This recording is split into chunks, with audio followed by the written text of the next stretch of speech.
Welcome back. The South African Human Rights Commission says it's concerned about the increasing attacks on women in South Africa. It says the gang rape of 8 women in Krugersdorp last week highlights the prevalence of gender-based violence in the country. Police statistics have showed that attempted murder and assault of women have increased in the first 3 months of the year. Let's discuss this further with Professor Bongani Majola, who is the Commission's chairperson. Prof, a very good afternoon to you. Thank you so much for your time. So, in all that's happened over the last 7 days, is this a governance-created crisis? Thank you very much, Tembegile. One has to understand the context in which all this is happening. First of all, the Commission, of course, condemns all this violence that is taking place. We particularly condemn the violence that continues against women and children. And we hope that our people will come to their senses and stop this despicable conduct. Secondly, the context in which we are is that we have developed into an uncaring society that believes that, you know, the use of violence is a tool for communication. If you don't like something, if you are angry, if you are sad, you use violence. And that is wrong. And that conduct actually arises from the fact that there is a breakdown in law and order. You know, there is a lot of impunity with regard to the law. And we as the citizens, as the residents of the country, we actually are adding fuel to this fire. In the sense that when people steal ESCOM cables, we buy them or we help them. When people hijack cars, when they break into other people's houses, we support, we buy the goods that are stolen. We do not tell our children when we bring them up that actually there are things that they are not supposed to do.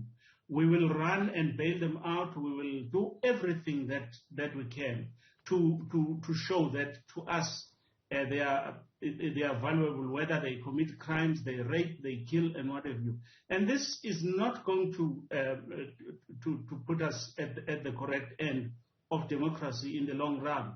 We have to come back to ourselves and say to ourselves, listen, there are things that we, as the society that is democratic, are not going to tolerate or allow. We're not going to accept that. Right. But how then? Having said that, can I just finish? Having said that, may I then say that this problem is not a new problem. The government has been made aware of this problem for a very long time.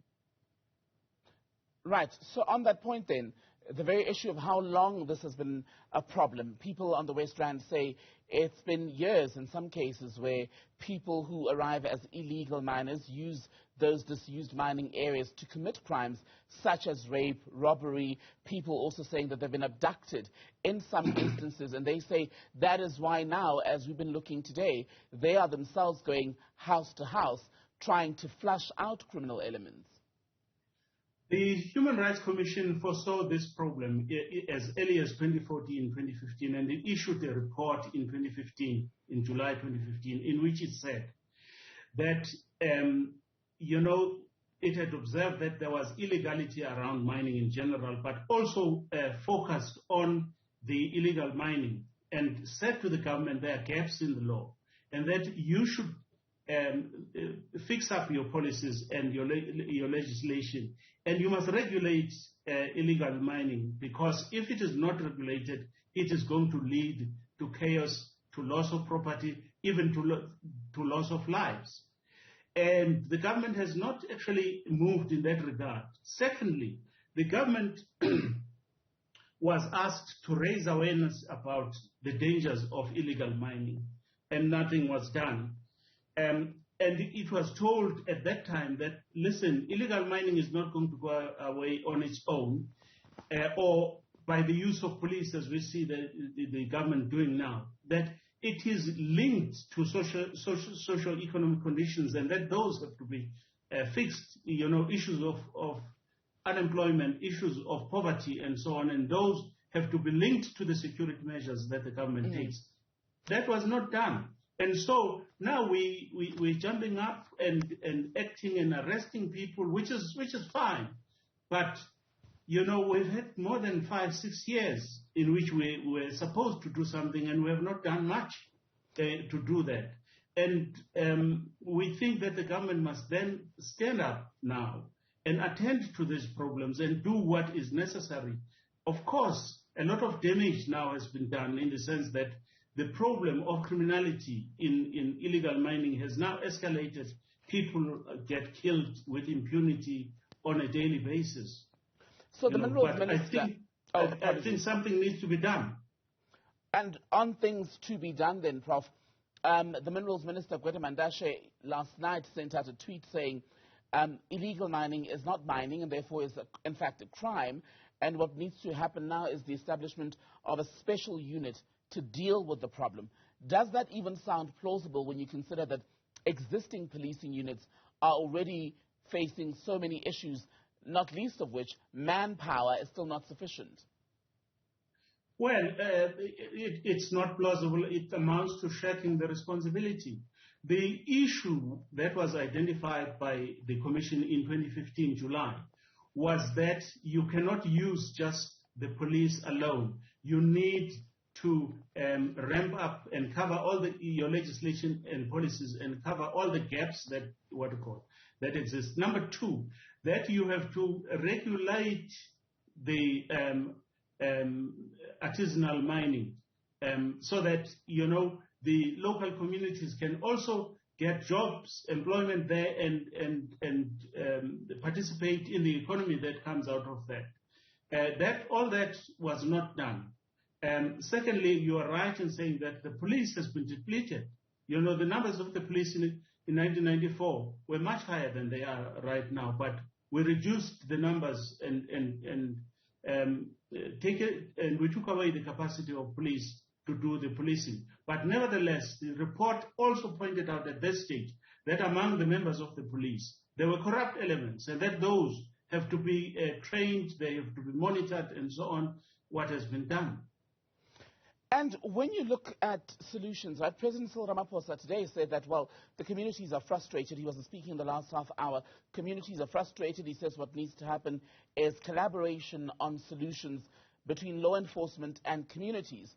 But as was reflected yesterday, there is a breakdown in the relationship between residents on the West Rand and the SAPS. One man, in fact, and I'm paraphrasing here, said that the police are fighting a community that's now helping the police to deal with crime. So how do you then heal that gap and bring them together to find these solutions that government is now trying to involve the very victims of crime in seeking? There's no doubt that there has to be solidarity between communities and police, and between police and government, and between government and police and communities, if we are to solve this problem. So the president is right in that respect.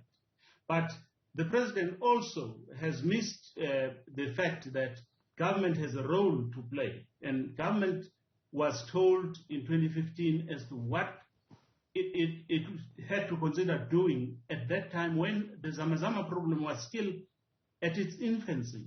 And now it is a very wild fire, So we have, all of us as parents, as children, as, the government and so on, we have got to stand up and say, this is our country, this is our democracy, and illegality and criminality doesn't belong here.